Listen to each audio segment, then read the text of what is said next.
రాష్ట్రంలో జరిగిన 3 ఎమ్మెల్సీ ఎన్నికల ఫలితాలు అధికార కూటమిని సంభ్రమాశ్చర్యాల్లో ముంచెత్తుతున్నాయి. ముఖ్యంగా కృష్ణా, గుంటూరు, గోదావరి జిల్లాల గ్రాడ్యుయేట్స్ ఎన్నికల ఫలితాలు కూటమి నేతలను, ఆ పార్టీ కార్యకర్తలను, నాయకులను సానుభూతి పరుల్లో ఎక్కడా లేని సంతోషాన్ని తెచ్చిపెట్టాయి. మామూలుగా అయితే బ్రహ్మాండమైన మెజారిటీతో పాలన చేస్తోన్న కూటమి ఈ ఎన్నికలు వీటి ఫలితాలపై పెద్దగా దృష్టి పెట్టాల్సిన అవసరం లేదు. అంతేకాదు, అనాదిగా ఎమ్మెల్సీ ఎన్నికలను ప్రధానమైన రాజకీయ పార్టీలు పెద్దగా పట్టించుకో. ఈ ఎమ్మెల్సీ ఎన్నికల్లో వామపక్షాలు, ఉపాధ్యాయులు, ఇతర సంఘాలే దృష్టి సారించాయి. ఈ విషయాన్ని అపార రాజకీయ అనుభవం ఉన్న చంద్రబాబు నాయుడు కూడా చెప్పారు. తన రాజకీయ జీవితంలో ఎప్పుడూ వీటిపై దృష్టి సారించలేదని, కానీ గత జగన్ ప్రభుత్వంలో 3 ఎమ్మెల్సీలను గెలుచుకున్న తర్వాతే వీటిపై అందరిలో ఆసక్తి నెలకొందన్నారు. అంతేకాదు, ఒక ఎమ్మెల్సీకి దాదాపు 82,000 మెజారిటీ రావడం ఏంటి? ఒక్కరు కాదు, ఇద్దరికి అదే స్థాయిలో రికార్డు మెజారిటీ వచ్చింది. దాదాపు 67% ఓట్లు ఒక ప్రధాన పార్టీకి ఎమ్మెల్సీ ఎన్నికల్లో ఎప్పుడూ పడలేదు. ఇదో రికార్డు, అది పట్టభద్రుల నియోజకవర్గంలో. ఇలా రావడం ఇదే మొదటిసారి.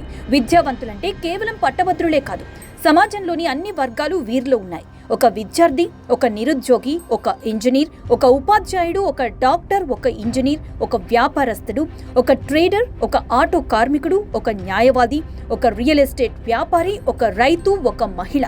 వీళ్ళైనా సమాజంలో దాదాపు అన్ని వర్గాలు వీరిలో ఉన్నాయి. ఈ వర్గాలన్నీ తెలివైనవి, లోకం పోకడ తెలిసినవి. లోకంలో ఏం జరుగుతుందో, ఎవరు అన్యాయం చేస్తున్నారో, ఎవరు న్యాయం చేస్తున్నారో, ఎవరి వల్ల రాష్ట్రానికి న్యాయం జరుగుతుందో, ఎవరి వల్ల తమ పిల్లలకు ఉద్యోగాలొస్తాయో, ఎవరి వల్ల శాంతి భద్రతలు భద్రంగా ఉంటాయో తెలిసిన వాళ్ళు.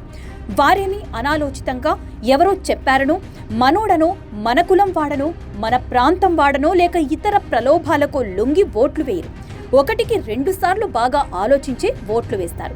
మరి ఇప్పుడు దాదాపు 70% మంది ఒకే పార్టీకి మద్దతు పలికారంటే వారిలో ఏదో కసి ఉండాలి. ఆ కసి ఎవరిపైనా? ఇప్పుడు టీడీపీపై పోటీ చేసిన కమ్యూనిస్టులపై వారికి ఆ కసి ఉండదు.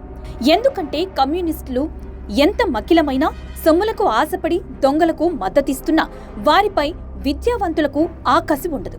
మరి ఎవరిపైన కసి అంటే సమాధానం వారికి మద్దతిస్తోన్న జగన్ పైనే వారి కసి అని చెప్పచ్చు. ఈ ఎన్నికల్లో కమ్యూనిస్టులు గెలిస్తే జగన్ గెలిచినట్లే అన్న భావం వారిలో ఏర్పడింది. గత ఎన్నికల్లోనే జగన్ అనే భూతాన్ని పాతాళ లోకానికి పాతేసిన విద్యావంతులు ఇప్పుడు మళ్లీ ఆ భూతాన్ని బతికించేయాలనే భావనలో లేరు. ఆ భూతం మళ్లీ లేవకుండా ఉండాలంటే ఏం చేయాలో తెలిసిన వాళ్లు కనుక టీడీపీ అభ్యర్థులకు ఓట్లు గుద్దేశారు. ఇప్పుడే కాదు, గత సార్వత్రిక ఎన్నికల ముందు కూడా వీళ్ళు ఇదే పని చేశారు. కానీ అప్పుడు అధికార మతం తలకెక్కి ఉన్న జగన్ బృందం దాన్ని గమనించలేదు. వాళ్లేదో తమ ఓటర్లు కాదని, తమ ఓటర్లు తాము బిచ్చం వేస్తున్న వాళ్లేనని, రాష్ట్రంలో దాదాపు 80% మందిని బిచ్చగాళ్లను చేశామని, ఇక తమకు అడ్డే లేదని, తాము వేస్తున్న బిచ్చం కోసం మళ్లీ తమనే గెలిపిస్తారనే చావు తెలివితేటలతో బోల్తా పడ్డారు. అప్పట్లో తమను పాతేసిన విద్యావంతులు ఇప్పుడు మళ్లీ తాము పోటీ చేస్తే తమను మళ్లీ చావు దెబ్బ తీస్తారనే ఉద్దేశంతో కమ్యూనిస్టుల ముసుగులో ఎన్నికల్లో దిగారు. కానీ అపారమైన తెలివితేటలున్న విద్యావంతుల ముందు వీరి పాచుకలు పారలేదు. గతంలో కానీ, ఇప్పుడు కానీ, భవిష్యత్తులో కానీ ఈ వర్గాలు జగన్ అనే భూతాన్ని నమ్మేందుకు సిద్ధంగా లేవు. మరో 50 ఏళ్లైనా ఈ భూతం చేసిన అకృత్యాలు, అఘాయిత్యాలు, అరాచకాలు, అన్యాయాలు, అక్రమాలను మరిచిపోలేరు. ఇది సత్యం, ఇదే సత్యం.